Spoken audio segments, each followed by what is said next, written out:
আসসালামু আলাইকুম রহমতুল্লাহ। আলহামদুলিল্লাহি ওয়াহদা ওয়াসসালাতু ওয়াসসালামু আলা মান লা নাবিয়্যা বা'দা। ইউনাইট টিভির সম্মানিত দর্শক শ্রোতা, আমরা ধারাবাহিকভাবে আলোচনা করছিলাম দুটি অঙ্গ হেফাজতের গুরুত্ব নিয়ে।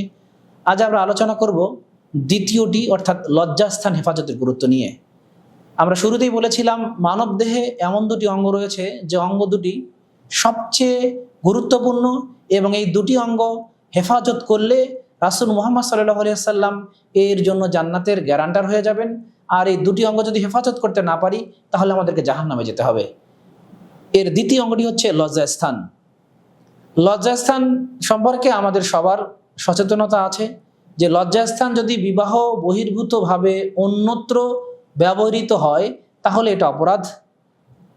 এ মর্মে সূরা 17 নম্বর সূরা বনী ইসরাঈলের 32 নম্বর আয়াতে মহান আল্লাহ রাব্বুল আলামিন বলেন, ওয়ালা তাকরাবুজ জিনা, খবরদার তোমরা জিনার নিকটবর্তী হয়ে না। এখানে বলা হয়নি যে তুমি জিনার কাছাকাছি যেতে পারবে অথবা আশপাশ, এমন বাক্য আল্লাহ রাব্বুল আলামিন ব্যবহার করেছেন যে তুমি এর ধারের কাছে যাবা না। অর্থাৎ তোমার যে কাজগুলো তোমাকে জিনার দিকে নিয়ে যায়, অগ্রগামী করে, এই কাজগুলো তুমি কাছেও যাবা না। তাহলে আমাদেরকে কতটা সতর্ক আল্লাহ রাব্বুল আলামিন করেছেন এ ব্যাপারে। এর নিকটবর্তী মানে কি, এগুলোর যে ইনস্ট্রুমেন্টগুলো প্রয়োজন আছে, অর্থাৎ এগুলোতে মানুষকে যে বিষয়গুলো নিয়ে যায়, এই বিষয়গুলো থেকে আমাদেরকে অনেক অনেক দূরে থাকার জন্য আল্লাহ রাব্বুল আলামিন বলেছেন।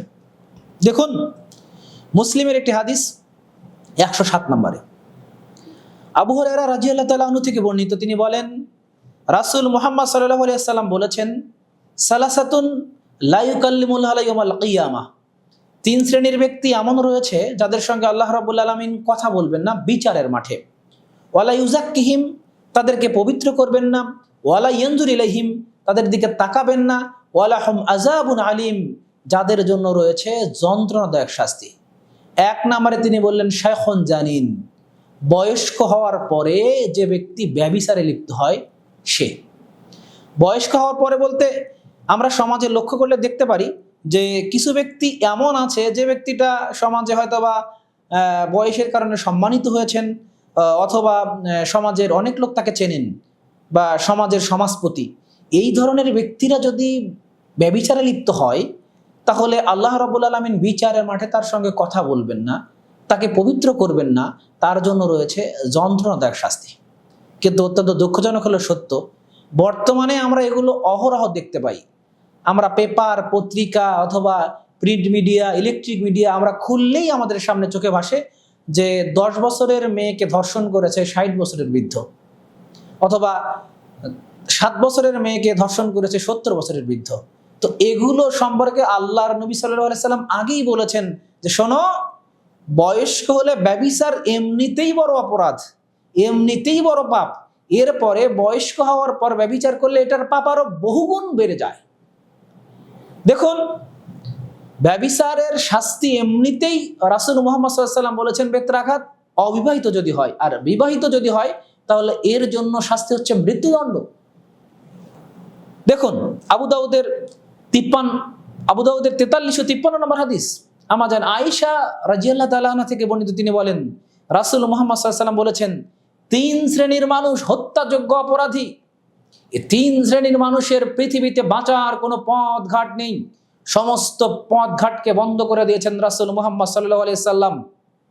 যদি এই 3 শ্রেণীর পাপীকে আবারও বাঁচতে হয় তাহলে মুহাম্মদ সাল্লাল্লাহু আলাইহি সাল্লামকে আবারও জীবিত হয়ে পৃথিবীতে এসে বাক্য পরিবর্তন করতে হবে, এর আগে বাঁচার কোনো পথ ঘাট নেই। দেখুন, 1 নম্বরে তিনি বলেছেন বিবাহের পর যে জেনায় লিপ্ত হবে তথা পরকীয়ায় লিপ্ত হবে। পরকীয়া বর্তমানে এমন আকার ধারণ করেছে যে মহামারী আকার ধারণ করেছে। শহর অঞ্চল বলেন, গ্রাম অঞ্চল বলেন, পাড়া মহল্লা বলেন, অফিস আদালত বলেন, কোর্ট কাছারি বলেন, যেখানেই বলেন না কেন সেখানেই শুধু পরকীয়ার পরকীয়া, পরকীয়ার পরকীয়া। কিছুদিন পূর্বে আমরা নেটের কল্যাণে দেখতে পেলাম বড় অফিসার, এমনকি ডিসি পর্যন্ত দেখলাম যে ডিসি রুমের পাশে বেড বসানো আছে, সেখানে তার কলিগসের সঙ্গে অন্যায় লিপ্ত হয়। এমনকি মেডিকেলের ডাক্তার সাইডে অন্যায় লিপ্ত হয়, পরকীয়ায় লিপ্ত হয়।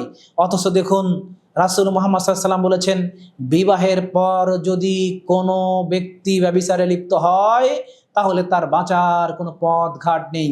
একে ইট ঢেল পাথর দিয়ে মেরে মেরে মেরে মেরে পৃথিবী থেকে বিদায় করে দিতে হবে।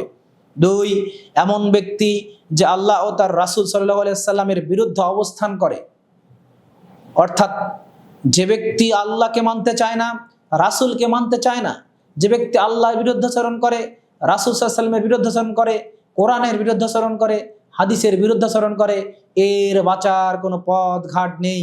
3, যে ব্যক্তি কাউকে হত্যা করে দিল, এরও বাঁচার কোনো পথ ঘাট নেই। উল্লেখিত হাদিস থেকে এটা স্পষ্ট প্রতীয়মান হচ্ছে 3 শ্রেণীর ব্যক্তির বাঁচার কোনো পথ ঘাট নেই। তবে 2 শ্রেণীর ব্যক্তির বাঁচার রাস্তা থাকতে পারে।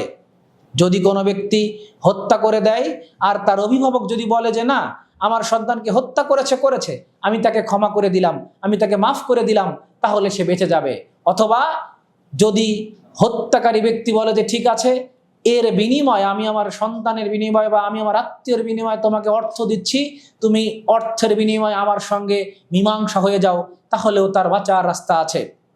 যদি কোনো ব্যক্তি রাসূল মুহাম্মদ সাল্লাল্লাহু আলাইহি সাল্লামের সাথে রাসূল মুহাম্মদ সাল্লাল্লাহু আলাইহি সাল্লামের সঙ্গে এবং আল্লাহ রাব্বুল আলামিনের সঙ্গে বিরুদ্ধাচরণ করে, সে ব্যক্তি যদি মৃত্যুর পূর্বেও যদি বলে যে আমাকে ক্ষমা করে দেন, আমার ভুল হয়ে গেছে, আমি আর এই কাজ করব না, আমি আর বলবো না, আমি তওবা করছি, আমি ফিরে যেতে চাচ্ছি, তাহলেও তার বাঁচার পথ ঘাট আছে, তার বাঁচার রাস্তা খোলা আছে। কিন্তু প্রথমে যা বললাম, যদি কোনো বিবাহিত পুরুষ, যদি কোনো বিবাহিত নারী পরকীয়ায় লিপ্ত হয়, অন্যায় রিলেশনশিপে জড়িয়ে যায়, তাহলে পৃথিবীতে তার বাঁচার কোনো পথ ঘাট নেই, বাঁচার কোনো রাস্তা আর খোলা নেই।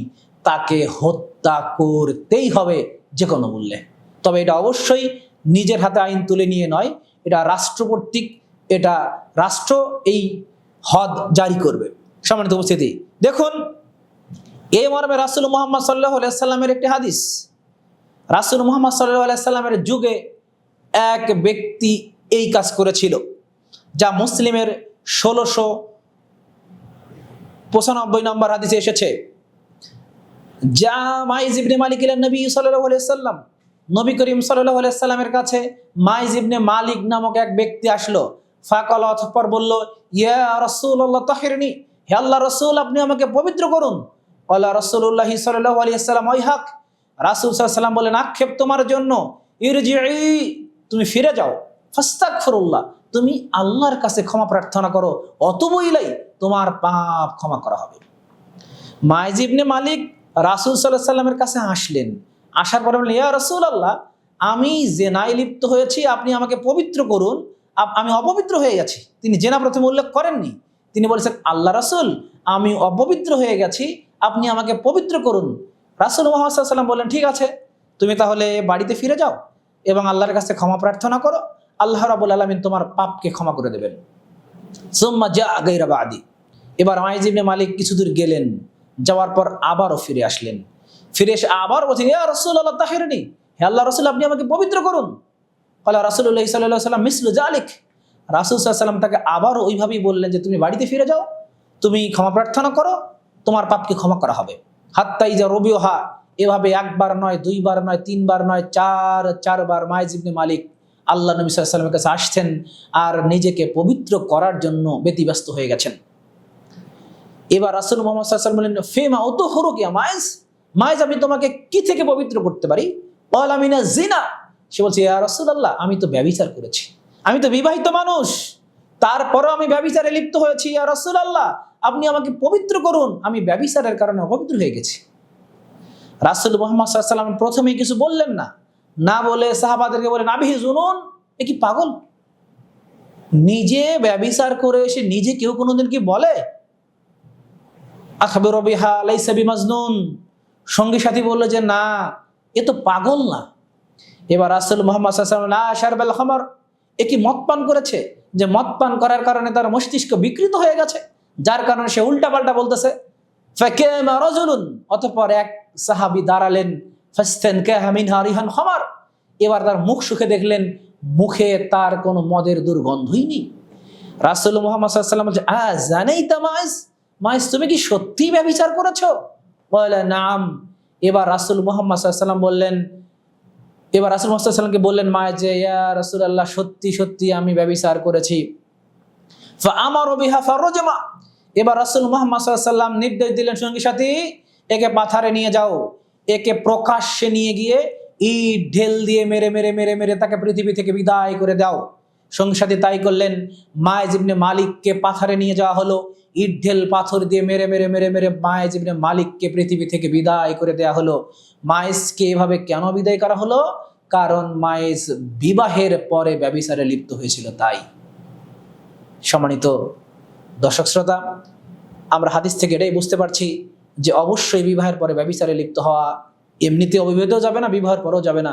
আল্লাহ রাব্বুল আলামিন আমাদের প্রত্যেককে হাদিস জেনে বুঝে এ অনুযায়ী আমল করার তৌফিক দান করুক। আল্লাহুম্মা আমিন। আজকের মতো আলোচনা আমরা এখানেই শেষ করছি। ইনশাআল্লাহ আগামী পর্বে আবারও দেখা হবে। ততক্ষণ ইউনাইট টিভির সঙ্গে থাকুন। সালামু আলাইকুম ওয়া রাহমাতুল্লাহ।